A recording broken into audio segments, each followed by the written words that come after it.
Hello guys, Walter's மாடலோட formula தான் பார்க்க போகிறோம்.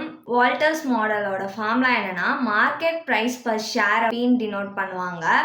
அதோட ஃபார்முலா என்னதுன்னா, D plus R divided by K into E minus D divided by K. இங்கே வந்து டினா டிவிடெண்ட், ஆர்னா ரேட் ஆஃப் ரிட்டர்ன், கேனா கேபிட்டலைசேஷன், ஈனா ஏர்னிங் பர் ஷேரு, டினா டிவிடெண்ட். இப்போது ஒரு சில சம்லலாம் வந்து டிவிடெண்ட் தந்திருக்க மாட்டாங்க, அதுக்கு பதிலாக பே அவுட் ரேஷியோ வந்து தந்திருப்பாங்க. அப்படி பே அவுட் ரேஷியோ கொடுத்துருந்தாங்கன்னா நம்ம தான் வந்து டிவிடெண்ட் பர் ஷேர் கண்டுபிடிக்கணும்.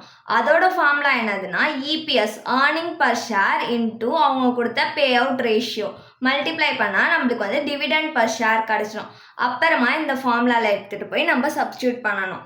நெக்ஸ்ட் வந்து கார்டன்ஸ் மாடல். அதோட ஃபார்முலா என்னதுன்னா, மார்க்கெட் ஷேர் வேல்யூ, இதையும் பின்னு தான் டினோட் பண்ணுவாங்க, D divided by K minus G. டின்றது டிவிடெண்ட், கேன்றது வந்து கேபிட்டலைசேஷன், ஜின்றது வந்து க்ரோத் ரேட். ஃபர்ஸ்ட் நம்ம இந்த மாடலில் க்ரோத் ரேட் தான் கண்டுபிடிக்கணும். அதோட ஃபார்முலா என்னதுன்னா, பி இன்டூ ஆர். பினா ரிட்டென்ஷன் ரேஷியோட வேல்யூ, ஆர்னா ரேட் ஆஃப் ரிட்டர்னோட வேல்யூ.